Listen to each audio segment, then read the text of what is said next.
Bom dia, meus irmãos, graça e paz. É um motivo de grande alegria poder estar aqui com vocês, participando deste momento, de poder compartilhar a palavra, aquilo que Deus tem falado ao nosso coração por meio das Escrituras.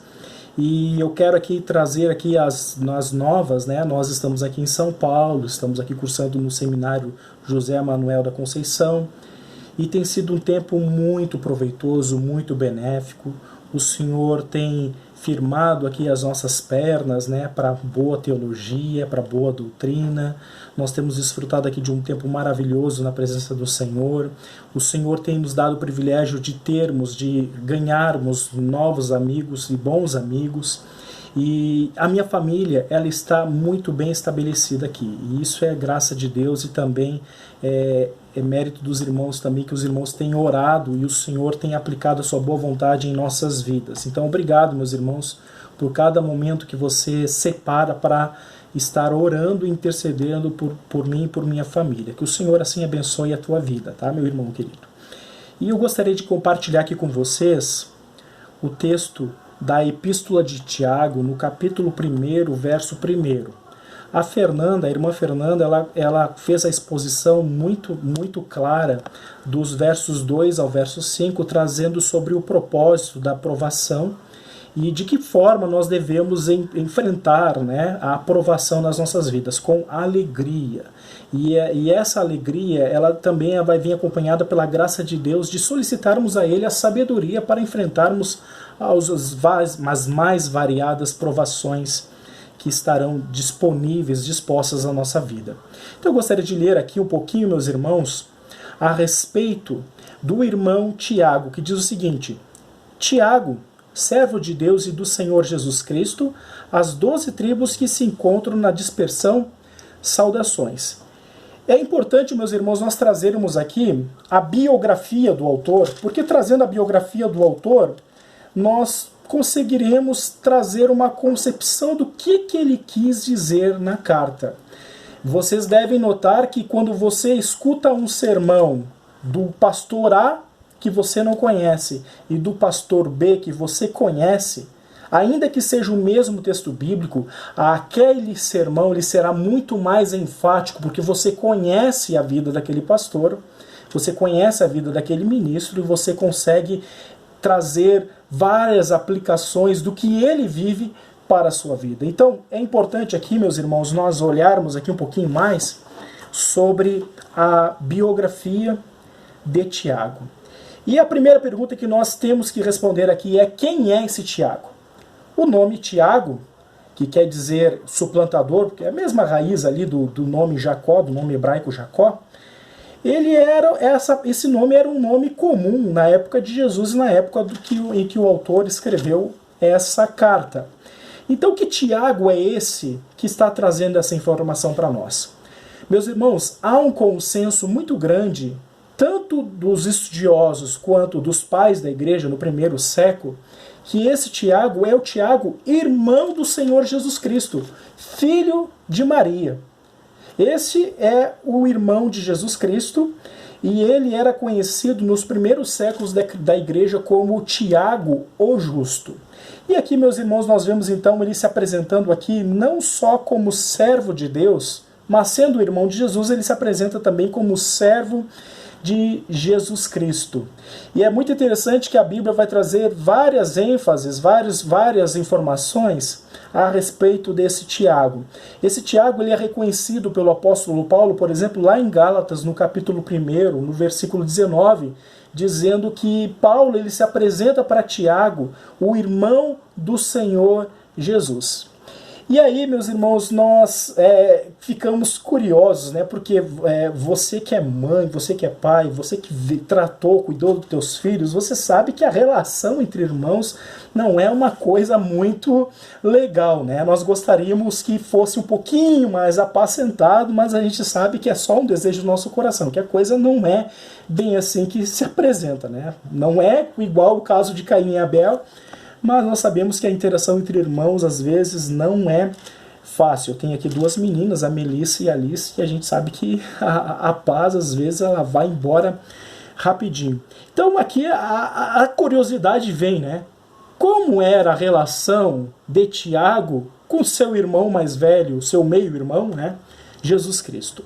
E a Bíblia vai trazer algumas situações aqui que vão trazer um desenho de como era esse relacionamento entre Tiago, ou entre os irmãos de Jesus Cristo, vamos dizer assim, ele tinha irmãos e irmãs, como apresentado no Evangelho de Marcos, e Jesus Cristo. No ministério de Jesus, meus irmãos, fica mais clara esse relacionamento, porque Jesus Cristo ele teve até um certo conflito entre os seus irmãos, porque havia uma certa descrença nos irmãos de Jesus Cristo com o próprio Senhor Jesus. Por exemplo, lá em Marcos, no capítulo 3, no versículo 21, vai dizer o seguinte: E quando os parentes de Jesus ouviram isto, saíram para o prender, porque diziam, está fora de si. E esse evento foi logo depois que Jesus separou os seus 12 discípulos para a comissão, para a missão de treiná-los durante 3 anos no ministério de Jesus Cristo. E após essa escolha, os irmãos de Jesus Cristo queriam segurá-lo, dizendo, olha, esse rapaz aí ele está fora da casinha, ele se perdeu, ele não parece mais com o nosso irmão. E nós vemos ali que Jesus ele se volta ele ouve isso dos seus irmãos e logo depois ele ouve dos fariseus dizendo que Jesus operava sinais, expulsava demônios em nome de Beelzebul. E aí Jesus ele direciona uma palavra para os fariseus, mas ele segura um pouquinho as suas palavras contra os seus irmãos. Também, meus irmãos, imagina-se aqui que Tiago estivesse com os seus irmãos se apresentando como um cético quanto ao ministério de Jesus Cristo e até mesmo quanto o próprio título de Jesus Cristo como Messias. E aqui, meus irmãos, uma diferença muito grande com a presença de Jesus numa festa que aconteceu lá no Evangelho de João, em que Jesus ele teve que se esconder para ir nessa festa, diferente dos irmãos dele. Veja o que diz aqui no Evangelho de João, no capítulo 5, capítulo 7, do versículo 5 ao verso 7. Pois nem mesmo seus irmãos criam nele. Aí depois Jesus ele apresenta ali uma palavra para os seus irmãos, porque os seus irmãos disseram, olha, vai para a festa, vai a mostrar esses teus sinais publicamente, porque tu fazes esses sinais de forma oculta, mas revele-se para o mundo, vai para a festa e mostre para o mundo todos esses teus sinais. E Jesus ele traz uma palavra para eles, dizendo, olha, não pode o mundo odiar-vos, mas a mim me odeia, porque eu dou testemunho a respeito de que as suas obras são más. O cachorrinho arminiano começou a dar sinal aqui, mas tudo bem. Então vejo aqui, meus irmãos, que havia um tipo de tratamento para os irmãos de Jesus. Eles poderiam ir para a festa de forma livre, sem preocupações de que seriam perseguidos ou que seriam levados até mesmo a uma possibilidade de morte, mas Jesus ele tinha que se apresentar escondido na festa, porque os judeus procuravam alguma forma de tentar tirar a sua própria vida, mostrando essa diferença que existe, meus irmãos, dentro de casa, entre aqueles que são de Cristo e aqueles que não são de Cristo. Talvez, meus irmãos, vocês tenham sentido isso, né, minhas irmãs? Vocês tenham sentido isso na pele no decurso da pandemia. Ficar em casa com um descrente. É difícil ou não é? Porque são 2 cosmovisões, são 2 tipos de pensamento, são 2 tipos de visão de vida. A visão de vida que é muito bem vista pelo mundo e uma visão de vida que vai contra o mundo, contra a ideologia do mundo. E várias pessoas têm isso na pele. Como conviver 24 horas por dia com pessoas não crentes, com pessoas que gostam desse sistema e que mergulham nesse sistema. Pois bem, meus irmãos, a boa notícia que eu tenho para vocês é que Jesus Cristo passou por isso também, e ele é vencedor sobre essas circunstâncias. Quando nós rogamos a Deus pelas nossas dificuldades, até mesmo com familiares que não creem no Senhor Jesus, o próprio Senhor Jesus ele ouve essa intercessão e ele entende, ele compreende, porque ele também passou por esse tipo de situação. Mas, meus irmãos, eu não quero dizer só o lado ruim de Tiago, porque louvado seja Deus, como nós vemos aqui nessa carta, Tiago se converteu. E aqui em 1 Coríntios, no capítulo 15, no verso 7, vai dizer o seguinte, que Jesus ele ressuscitou, se apresentou para os discípulos, se apresentou para mais de 500 irmãos de uma só vez. Depois, no verso 7 vai dizer, ele foi visto por Tiago, seu irmão, e mais tarde por todos os apóstolos. Ou seja, Tiago, ele teve que ver o seu irmão, agora não mais como seu irmão do qual ele dizia que estava fora de si, ou aquele irmão do qual ele dizia, vai te mostrar para o mundo, rapaz. Não, agora ele vê Jesus ressurreto, revestido de glória, ressuscitado, vencendo todo o poder da corrupção da morte. Agora ele tem que comparar, tem que ver Jesus Cristo como esse Senhor e Rei de todo o universo, Senhor do céu, Senhor de toda a terra. E ele olha para Jesus, ele se torna agora um servo de Jesus Cristo.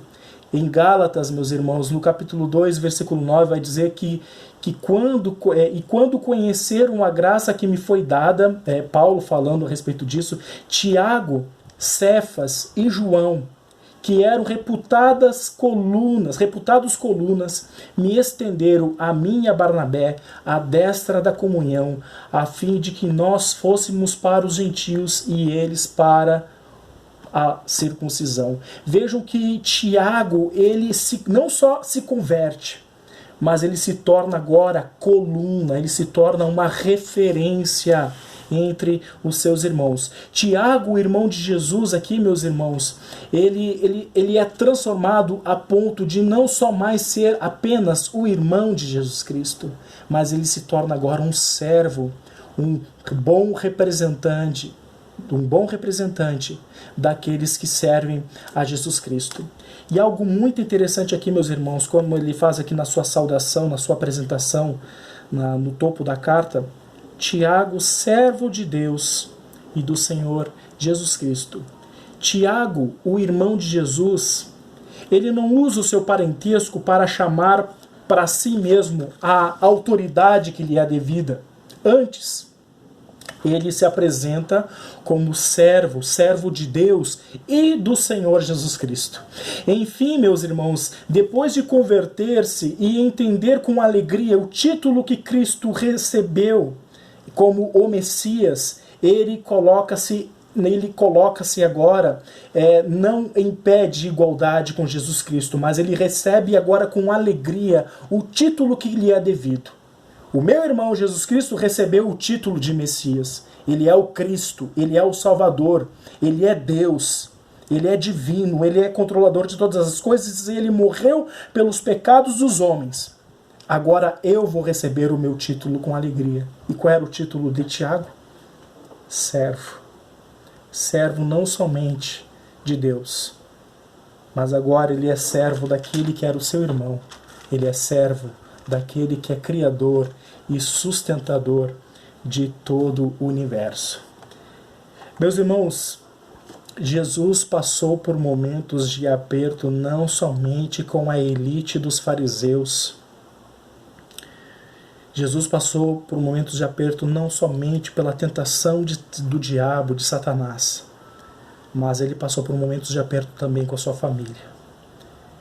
E ele glorificou a Deus por meio da sua vida, do seu testemunho, até mesmo entre os seus familiares. E qual o propósito de Jesus passar por tudo isso, por essa contrariedade familiar? Afinal, Hebreus irá dizer no capítulo 2 que ele aprendeu a obediência por meio do sofrimento. Ele foi aperfeiçoado por meio do sofrimento. Mas há um texto, meus irmãos, no Antigo Testamento, o Salmo 69, verso 8, que vai trazer mais uma particularidade a respeito do ministério de Jesus Cristo. Tornei-me estranho a meus irmãos e desconhecido aos filhos de minha mãe. Aquilo precisava acontecer. Jesus Cristo precisava ser provado até mesmo na sua fidelidade a Deus, quando todos aqueles que o cercaram desde o seu nascimento viriam em algum momento de suas vidas virar as costas para aquele que é o Messias, o Salvador do mundo. Meus irmãos, Tiago, que disse para Jesus, Jesus está fora de si. Tiago, que provocou Jesus a se apresentar antes do tempo com seus sinais, prodígios e maravilhas, agora é o Tiago, o servo de Cristo.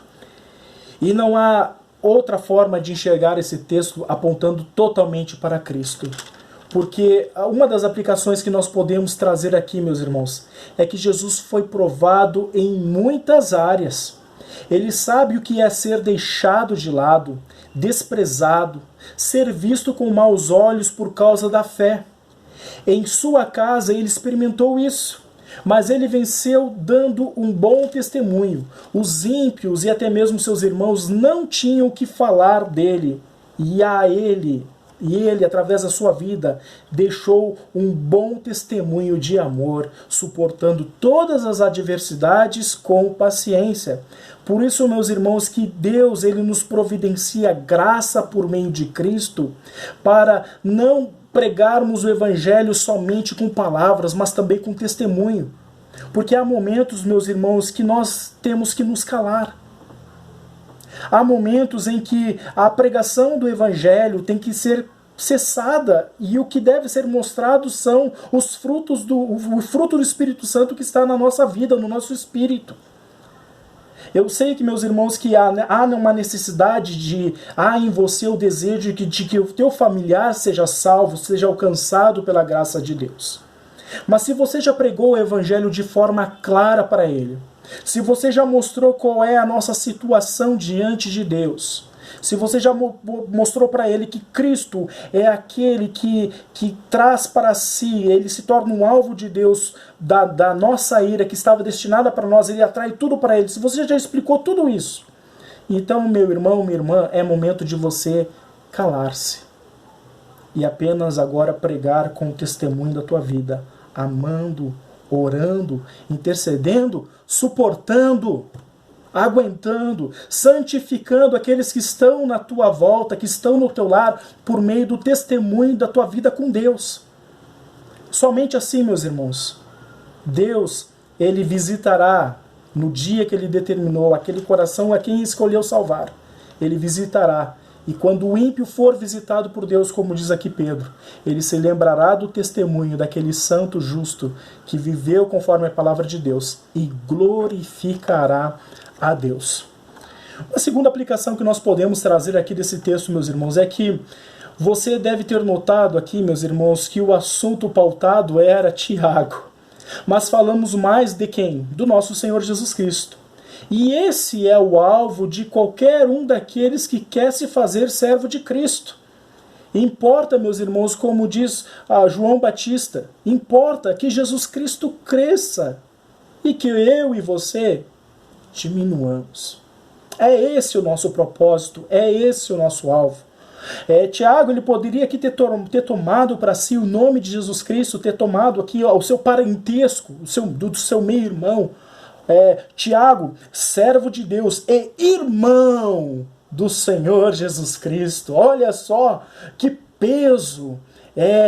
Aquele ali é irmão do pregador fulano de tal. Olha que peso. Mas não. Tiago, ele diz o quê? Servo. Eu conheço o meu lugar.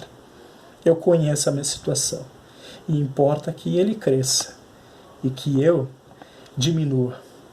Então, meus irmãos, viva pensando nisso.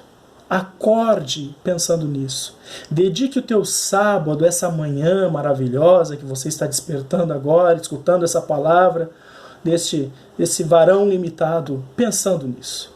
Qual é o teu propósito? O teu propósito é ser grande, o teu propósito é conquistar os teus sonhos, o teu propósito é desfrutar as maravilhas, o teu propósito é colocar um estandarte, um monolito com o teu nome para que as próximas gerações possam ver o teu nome e dizer quem foi João, quem foi Maria. É esse o teu propósito? Meus irmãos, se você conseguir fazer com que a tua vida aponte totalmente para Cristo, ao ponto das pessoas enxergarem somente Cristo, e você vier a morrer, e as pessoas não se lembrarem mais de quem você é, e não se lembrarem mais do teu nome, mas lembrarem do Senhor Jesus Cristo, a tua missão terá sido perfeita. Nós estamos vivendo numa geração que quer deixar marcas, quer deixar o seu nome nas calçadas da fama, no busto das praças, nas redes sociais, nos blogs, nos vídeos, querem ser influencer, querem ser tudo isso que querem ser, querem aparecer. Querem ser renomados, querem ser lembrados por pessoas que dominem tais e tais assuntos. Mas nós, povo de Deus, nós só seremos lembrados, meus irmãos, e por esse eu quero ser lembrado, é por aquele que garante a minha salvação e a minha vida eterna com Ele. Jesus Cristo, ele quando os 70 voltaram, depois de serem comissionados pelo próprio Cristo, eles voltaram alegres, dizendo: Senhor, até os demônios, eles se submetem a nós por causa do teu nome. E Jesus, ele falou o seguinte: olha, eu via Satanás caindo como um raio, mas não se alegre porque os demônios se sujeitam a vocês. Antes, alegre-se porque o nome de vocês está arrolado nos céus. E é essa a nossa percepção, é esse o nosso foco, é esse o nosso alvo. Esse mundo vai passar, essa geração vai passar. O teu nome vai passar. A tua história vai passar. Mas o que deve ser fincado na história da humanidade é o nome de Cristo, assim como o nome de Cristo foi fincado lá na cruz do Calvário há 2000 anos atrás. Há quase 2000 anos atrás. O que deve ser fincado hoje na tua história, meu amado, minha amada, é que Jesus Cristo, ele é Senhor, e que eu e você somos apenas servos. Quero orar neste momento. Pai, sabemos o nosso lugar nessa vida, sabemos que fomos chamados para sermos servos, pedimos a tua ajuda, a tua graça, Senhor, para que cumpramos a nossa missão, ainda que o nosso nome venha a desaparecer na história. O que é o nosso nome? O Senhor nos dará um novo nome naquele grande dia. Mas importa, Pai, que esta história da humanidade, dessa humanidade que tem caminhado, Senhor, distante e rebelde de Ti, venha a ser marcada, Senhor, pelo único nome que deve ser lembrado, citado, honrado, glorificado. O nome do Senhor Jesus Cristo, o Salvador, o Senhor da nossa vida e de toda a história. Ajude-nos, Senhor, nessa missão, em nome de Cristo Jesus. Amém. Que Deus assim te abençoe nesse sábado. Ore por nós aqui, nós precisamos e carecemos das tuas orações, nós estamos em grande saudade de vocês e nós rogamos a Deus que o Senhor nos dê uma boa oportunidade para estarmos juntos sem pandemia, por favor, né? Não aguentamos mais. Fomos a Itajaí e tivemos que ficar encerrados. Mas que o Senhor nos dê a sua boa oportunidade, a boa porta que só Ele pode abrir, para que possamos, enfim, estarmos em comunhão com vocês.